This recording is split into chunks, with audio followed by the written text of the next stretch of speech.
Welcome to Simpler Bible, a daily journey to biblical understanding. Here we are, part 2 of Job, part 2, and I'm calling this one Job's Words. And so, look, Job is going to say some stuff, his friends are going to say some stuff back, Job's going to respond to his friends, another friend's going to chime in, Job's going to talk again, and it's just easier for us to kind of look at all of Job's words collectively. So we've got about 5 chapters today of Job's words, a lot here that we're going to cover, because I couldn't narrow it down any more than that. There are just too many things that I love from what Job says, but it also gives us a lot of insight into him. Now remember, he was blameless, he was righteous, he had not sinned with his mouth, and then 7 days later he opened his mouth, and it gets pretty bad from there. He doesn't say great things. So we got a lot to read today. Jump in with me. Job chapter 9, beginning in verse 1. Job answered his friend and said, "Truly I know that it is so." His friends have said, by the way, "You're guilty, you must be guilty. God wouldn't do this if you weren't guilty." So truly I know that it's so, but how can a man be right before God? If one wished to contend with God, one could not answer him once in 1,000 times. In other words, if God says you're guilty, what can you do about it? You can't argue with God about it. He is wise in heart and mighty in strength, who has hardened himself against God and succeeded. Like, you can't go against God and win. He is the one who removes mountains and they know it not, and he overturns them in his anger. He's the one who shakes the earth out of its place and its pillars tremble. He's the one who commands the sun and it does not rise, and he seals up the stars, who alone stretched out the heavens and trampled the waves of the sea, who made the bear and the Orion and the Pleiades and the chamber of the south, all the stars and the constellations, who does great things beyond searching out and marvelous things beyond number. Behold, God passes by me and I see him not. He moves on, but I don't perceive it. Behold, he snatches away, and who can turn him back? And who would say to him, "What are you doing?" In other words, Job's going, I can't bring an argument to God. I don't have anything to say to God. What could I possibly do? He controls the stars and the mountains and the seas. Like, how could I argue my case with God? God will not turn back his anger. Beneath him bow the helpers of Rahab. How then can I answer him? By choosing my own words with him. Though I am in the right, I cannot answer him. I must appeal for mercy to my accuser. He's calling God his accuser. He does not know that Satan's behind it. If I summoned him and he answered me, I would not believe that he was listening to my voice. Look at how sad that is. Do you remember back over in, what was it? It's Psalm 18, maybe, Psalm 18 and 2 Samuel 22, or I might have that backwards. I switch that sometimes, but it's the same psalm in both places where David wrote, and he said, "My enemies oppressed me, my enemies came against me, and I cried out to the Lord, and what? The Lord heard my cry, and he roused himself to me, and he came to my aid." So Job says, even if I called out to God, he wouldn't. I don't believe that he would listen to me. I don't believe he'd hear me. What a sad position to be in. And then he goes on to say, "For God crushes me with a tempest and multiplies my wounds without cause. He will not let me catch my breath, but fills me with bitterness. If it's a contest of strength, behold, he's mighty. If it's a matter of justice, who can summon him? Though I am in the right, my own mouth would condemn me. And though I am blameless, he would prove me perverse. I am blameless. I regard not myself. I hate my life. It is all one. Therefore I say, he destroys the blameless and the wicked." So Job is going, God destroys the blameless and the wicked. We should look back to Genesis 18, where Abraham asked that question, will you really destroy the righteous with the wicked? And what is God's answer to him? No, I wouldn't do that. Job is misunderstanding God, but now he's turning, that mouth that hadn't spoken wicked of God is now turning accusations against God. He destroys the righteous and the wicked. If I called out to him, he wouldn't answer. If it's a contest of strength, he wins. He's better than me. He's stronger than me. He controls the mountains. He controls the stars. What can I possibly say about it? Even though I'm right, he'll say that I'm wrong. That's where Job is right now. And it's so funny to me because I hear so many people preach Job and they're like, and Job is so great. He never sinned against God, never charged God with fault. He literally is charging God with fault.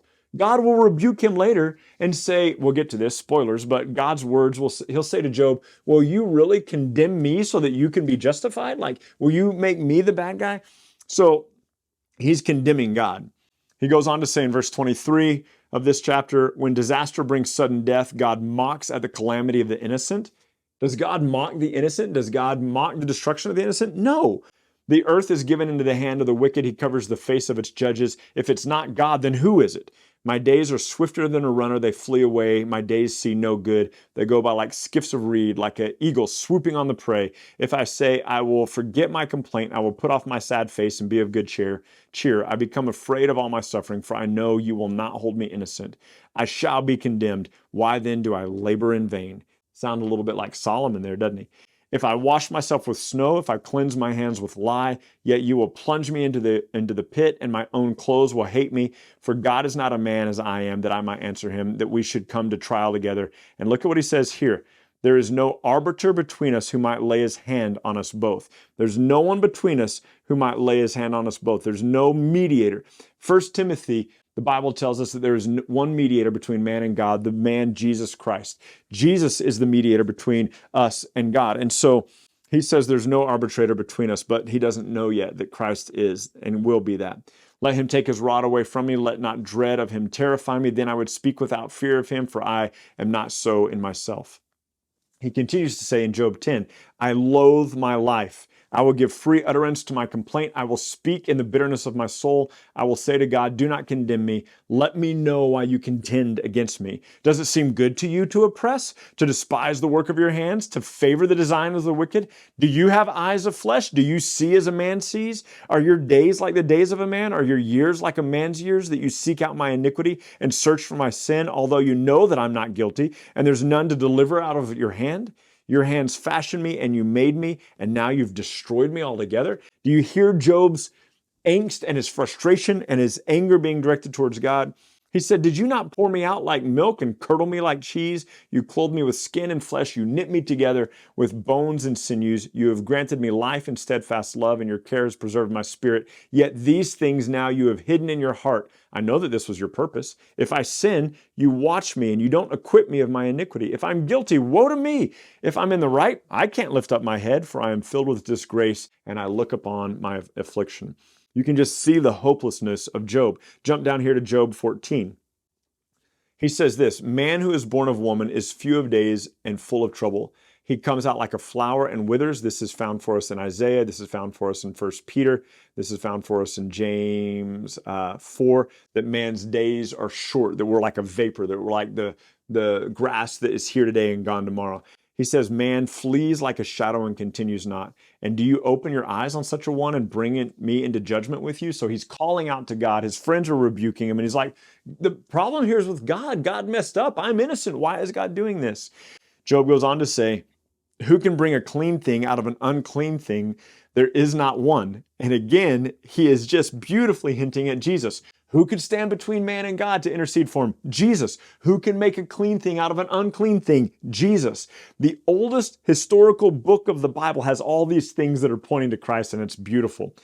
And he says this, since man's days are determined, and the number of his months is with you, and you have appointed his limits so that he cannot pass, turn away from man, leave him alone so that he can enjoy like a hired hand his day. For there is hope for a tree if it's cut down, that it will sprout again, and that its shoots will not cease. Though its root grow old in the earth and its stump die in the soil, yet at the scent of water it will bud and put forth branches like a young plant. So he says, if you take a tree and you cut it down, there's at least a chance that the tree will grow again. But if you cut down man, he's dead. He's like, my goodness, look what he says. But if a man dies and is laid low, man breathes his last. And where is he? As water fails from the lake and a river wastes away and dries up, a man lies down and rises not up again until the heavens are no more. He will not awake or be aroused out of his sleep. Now this is super interesting. And he says, oh, that you would hide me in Sheol, the grave, that you would consume me until your wrath be past, and you would appoint me a set time, and you would remember me. So this has beautiful end times implication. He says a man lies down, and where is he? He lies down, and he will not awake or be roused out of his sleep until when? Until the heavens and the earth are no more. And so that gives us an idea of over in 1 Peter, right? Where he talks about the heavens and the earth being destroyed. And then he talks about, golly, I always confuse that. I always confuse that. And I know that I got it wrong the last time I told you this, if it was 1 Peter or 2 Peter. So now here I am, stuck. I got to do this. And so 2 Peter. 2 Peter chapter 3. See, it's a good thing that I checked.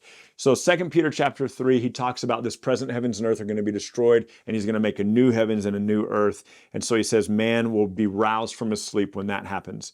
If a man dies, shall he live again? All the days of my service I would wait till my renewal should come. And so jump down here to Job 19. I love this. This also has future-reaching implications to Christ and the return of Christ. Job 19. Then Job answered and said, how long will you torment me and break me in pieces with words? He's saying that to his friends who have been insulting him. These 10 times you have cast reproach upon me. Are you not ashamed to wrong me? And even if it's true that I have erred, my error remains with myself. If indeed you magnify yourselves against me, he's talking to his friends, and you make my disgrace an argument against me, know then that God has put me in the wrong and closed his net about me. Behold, I cry out violence, but I'm not answered. I call for help, but there's no justice. He has walled up my way, now God he's talking about, so that I cannot pass, and he has set darkness upon my paths. He has stripped from me my glory and taken away the crown from my head, which is not true, but anyway, he breaks me down on every side, and I am gone. My hope he has pulled up like a tree. He has kindled his wrath against me and counts me as his enemy. Also not true. His troops come on together. They have cast up their siege ramps against me, and they encamp around my tent. He has put my brothers far from me, and those who knew me are now fully estranged from me. My relatives have failed me. My close friends have forgotten me. His 3 buddies that are around him, he's like, you guys have forgotten me.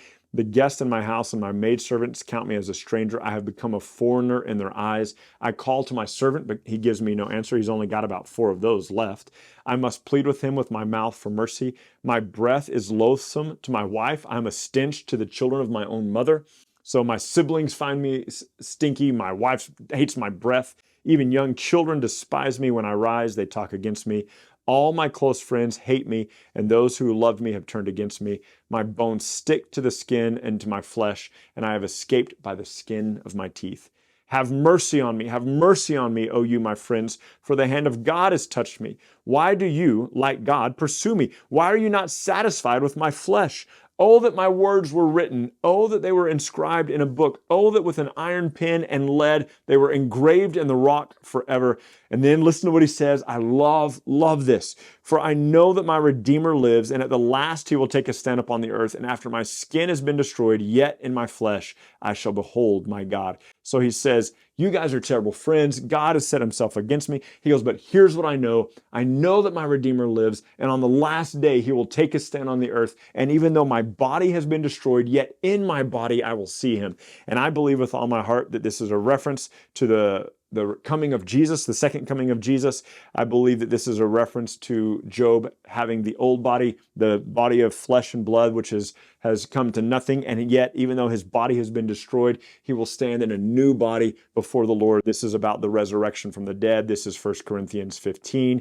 This is the new body, the resurrected body standing before Christ. And he says, let me read it again, beginning in verse 25. I know that my Redeemer lives. I know that at the last he will take a stand upon the earth. And after my skin has thus been destroyed, yet in my flesh shall I see God, whom I will see for myself. My eye shall behold and not another. How my heart faints or yearns within me. So he's going, man, I long for that. I long for the day that I will see my Redeemer take a stand upon the earth. I long the day that I will behold him in my flesh, even though this body will be brought to nothing.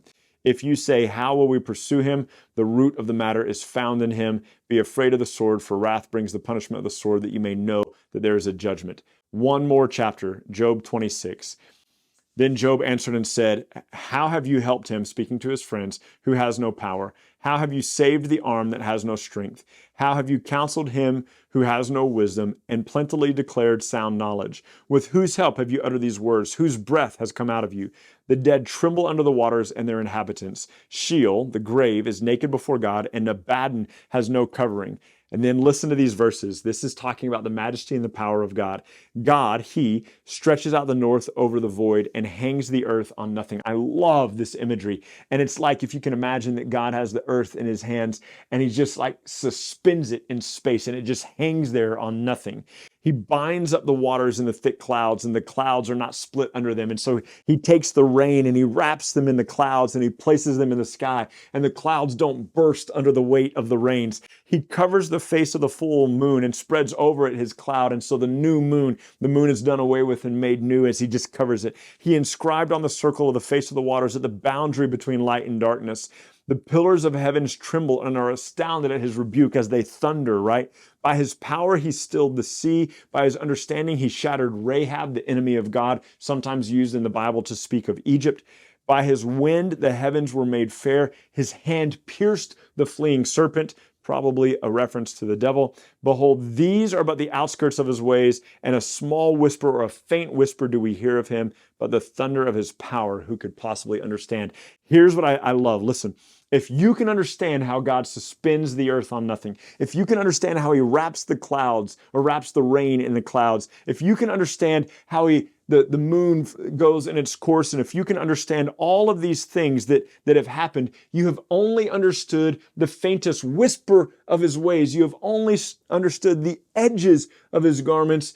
It's a faint whisper we know of him, and he says, who could understand his mighty rumblings? Who could understand his mighty thunder? In other words, if you understand all that creation can reveals about God, you've still only caught the whisper of him. And that is what Job recognizes about the Lord. And he says, look, he goes, he's bigger than me, he's stronger than me, he's mightier than me. And that kind of gives us a really good summary of how Job views the Lord. And it is amazing, and I love it. And he has so many things that reference and foreshadow Christ. It is beautiful. And so next time you read through the book of Job, maybe try reading it like that. Read all of Job's statements. Read all of his friends' statements. But tomorrow, let's look at what his friends have to say. It is not brilliant, but we'll go and look at what they have to say, and join me then. Have a great day. Thank you so much for journeying with us today at Simpler Bible through another section of Scripture where we come to know and understand God a little bit better. Look, if you're brand new to Simpler Bible, we have all sorts of resources available for you. Go to our website, simplerbible.com, and there you can find these videos, you can find our podcast, you can find links to our social media, and you can even find a blog post with additional scriptures if you want to go into a little bit more study than we had time to cover in this podcast and video today. We hope that this tool will be exactly that for you, a tool. Not something that replaces your daily walk with God, but something that enhances your daily walk with God and helps you to know and enjoy him more. Thank you so much for being part of this, and we'll see you again tomorrow.